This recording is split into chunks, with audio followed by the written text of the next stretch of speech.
Telugu Desam party జాతీయ అధ్యక్షులు నారా చంద్రబాబు నాయుడు గారు,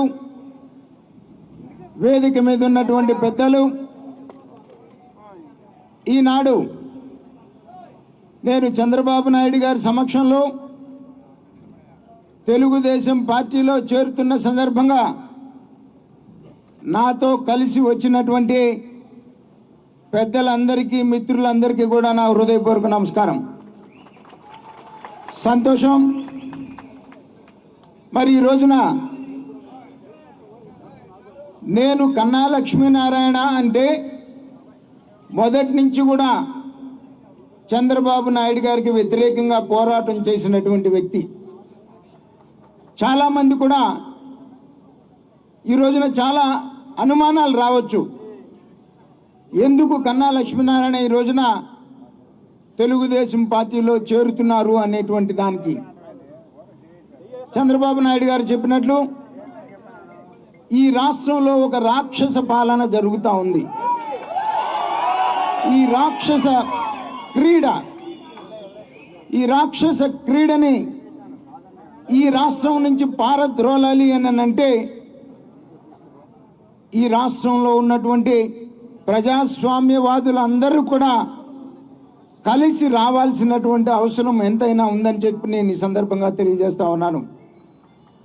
ఒక్క అవకాశం ఇవ్వండి, నేను నా తండ్రిని మరిపిస్తాను అని చెప్పేసి అధికారంలోకి వచ్చినటువంటి క్షణం నుంచి కూడా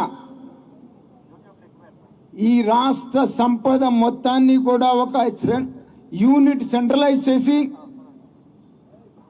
మొత్తం వ్యాపారం చేసుకుంటున్నాడు తప్ప, తన సొంత వ్యాపారం చేసుకుంటున్నాడు తప్ప రాష్ట్రాన్ని గురించి కానీ ఈ రాష్ట్రంలో ఉన్నటువంటి పేద బడుగు వర్గాల సంక్షేమాన్ని గురించి కానీ.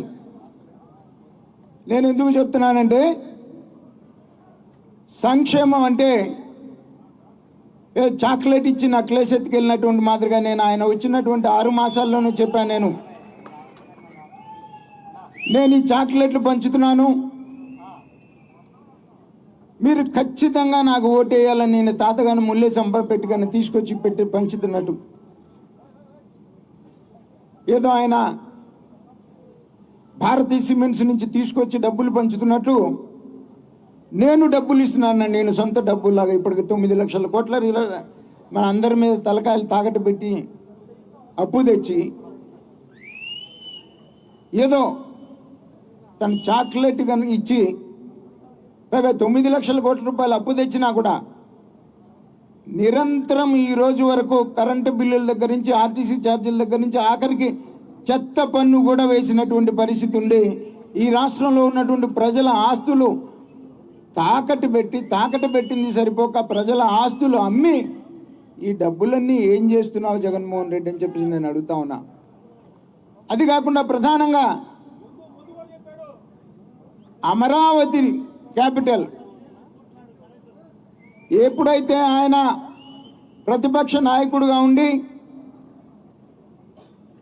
నేను గనక అధికారంలోకి వస్తే అమరావతినే క్యాపిటల్గా ఉంచుతానని చెప్పి అధికారంలోకి వచ్చిన మరుక్షణంలోనే 3 రాజధానులు అని చెప్పేసి మొదలుపెట్టినటువంటి మాట.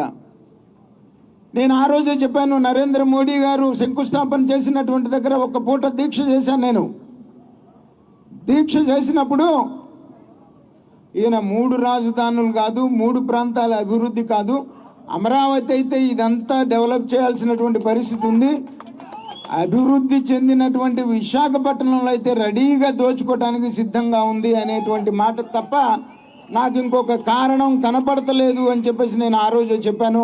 ఇవాళ విశాఖపట్నం పోతే వీళ్ళని చూస్తే భయపడిపోతున్నటువంటి పరిస్థితి ఉంది. ఈ 2 కారణాల వల్ల ఆంధ్రప్రదేశ్ రాష్ట్ర అభివృద్ధిని, భవిష్యత్తుని దృష్టిలో పెట్టుకొని, ఈ రాష్ట్ర రాజధాని అమరావతిని దృష్టిలో పెట్టుకొని ఈ రాక్షసుని ఈ రాష్ట్రం నుంచి పారదోలితే తప్ప ఈ రాష్ట్రానికి భవిష్యత్తు లేదు, ఈ రాష్ట్రంలో భావితరాలకు కూడా భవిష్యత్తు లేదు అనేటువంటి ఒక ఉద్దేశంతోనే నేను ఈ రోజున తెలుగుదేశం పార్టీలో చేరటం జరిగింది. తెలుసు నాకు. నేను భారతీయ జనతా పార్టీలో నరేంద్ర మోడీ గారు చాలా గొప్ప నాయకుడు. ప్రపంచం అంతా కూడా నరేంద్ర మోడీ గారి వైపు చూస్తుంది ఈ రోజున భారతదేశంలో. మరి అటువంటి నాయకత్వం కలిగినటువంటి మరి పార్టీ నుంచి ఈ రోజున రావడానికి కారణం ప్రధానంగా ఈ రాష్ట్ర భవిష్యత్తుని దృష్టిలో పెట్టుకొని, అమరావతిని దృష్టిలో పెట్టుకొని నేను ఈరోజు తెలుగుదేశం పార్టీలో చేరటం జరుగుతుంది అని చెప్పేసి నేను ఈ సందర్భంగా తెలియజేస్తా ఉన్నాను. హాయ్ ఫ్రెండ్స్, మా టుడే టుమారో యూట్యూబ్ ఛానల్ చూస్తున్నందుకు చాలా థ్యాంక్స్. మరిన్ని లేటెస్ట్ వీడియోస్ కోసం వెంటనే సబ్స్క్రైబ్ చేయండి. అలాగే ఈ బెల్ ని కూడా రింగ్ చేసేయండి. మా నోటిఫికేషన్స్ అన్ని మీ మొబైల్లో వస్తాయి. అలాగే మా వీడియోస్ మీకు నచ్చితే లైక్ చేయండి, షేర్ చేయండి, నచ్చకపోతే కామెంట్ చేయండి.